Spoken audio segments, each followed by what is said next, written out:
Dear students, السلام علیکم۔ آج ایک مختصر ٹاپک ڈسکس کریں گے، ٹرنر سنڈروم۔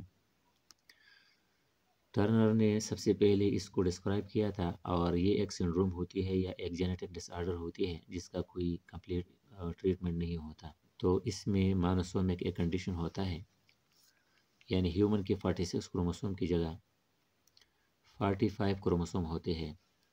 یہ 2n ڈپلائڈ نمبر کو ریپرزینٹ کرتا ہے، یعنی یہ 46 کو ریپرزینٹ کرتا ہے، اور جب ایک مائنس ہو جائے اس میں سے تو ٹوٹل 45 کروموسوم بن جائیں گے، اور جو ایک کروموسوم مائنس ہو جاتا ہے وہ 23rd پیئر میں فیمیل کے لیے جو 2x کروموسوم ہوتے ہیں ان میں ایک مائنس ہو جاتا ہے، اور یہ کروموسوم جب مائنس ہو جاتا ہے تو ٹوٹل 45 بنتے ہیں۔ اس کو ٹرنر سنڈروم کہتے ہیں، اور اس میں سیکشول میچورٹی نہیں ہوتی، بلکہ وہ فیمیل سیکشولی امیچور ہوتی ہے۔ اس کے کچھ سمٹمز ہیں۔ سمٹمز تو بہت سارے ہوتے ہیں، لیکن موسٹ کامن سمٹمز میں نے یہاں لکھے ہیں۔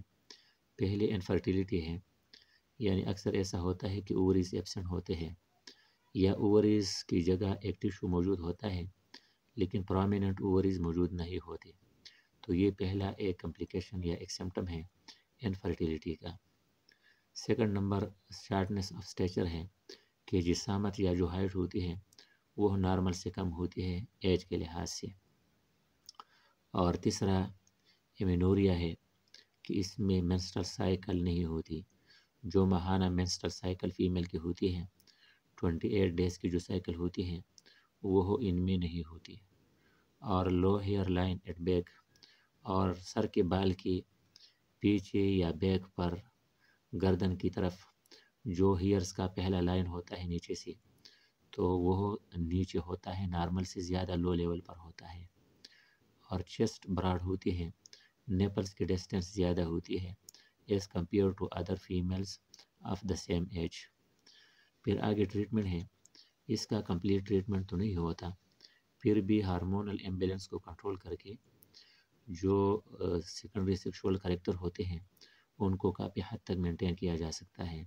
سب سے پہلے گروتھ ہارمون ہوتی ہے، اور گروتھ ہارمون ہائٹ کے لیے یوز میں لایا جاتا ہے، تاکہ ہائٹ یا اسٹیچر کی جو کمی ہے وہ کمی پوری کی جا سکے۔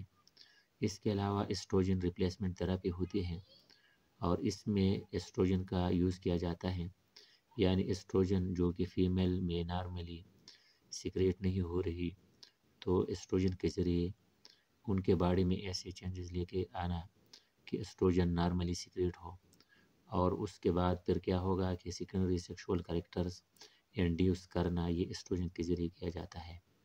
تو سیکنڈری سیکشول کریکٹر میں سیکشول میچورٹی اور فیمیل جتنے سیکنڈری کریکٹرز ہوتے ہیں وہ اپیئر ہو سکتے ہیں کافی حد تک۔ اور اس کے علاوہ ایسٹروجن کے استعمال کے ذریعے آسٹوپورائسس کو بھی پریونٹ کیا جا سکتا ہے، یعنی فیمیل اکثر جو ٹرنر سنڈروم کے شکار ہوتے ہیں ان کے بونز ویک ہوتے ہیں، پورس ہوتے ہیں، تو اس آسٹوپورائسس کے روک تھام کے لیے بھی ایسٹروجن کو ریپلیس کیا جاتا ہے یا اس کا استعمال کیا جاتا ہے۔ کچھ اور ایشوز ہوتے ہیں، جیسا کہ جو ٹرنر سنڈروم کے انفیکٹڈ فیمیل ہوتے ہیں ان کے کڈنیز کے مسئلے زیادہ ہوتے ہیں اور ہارٹ کے مسئلے زیادہ ہوتے ہیں، تو کڈنی اور ہارٹ کا زیادہ خیال رکھنا اور میڈیکلی چیک اپ ریگولرلی یہ زیادہ ضروری ہوتا ہے۔ اس کے علاوہ سائیکولوجیکل ایشوز بھی ان کو زیادہ ہوتے ہیں، اور ان کی سائیکالوجی کی جو زیادہ کمپلیکیشن ہوتی ہیں تو اس کو پریونٹ کرنے کے لیے یا اس کو کنٹرول میں لانے کے لیے میڈیسنز کا یوز کیا جاتا ہے۔ تو یہ تھا آج کا ایک مختصر topic, Turner syndrome. Okay, thank you.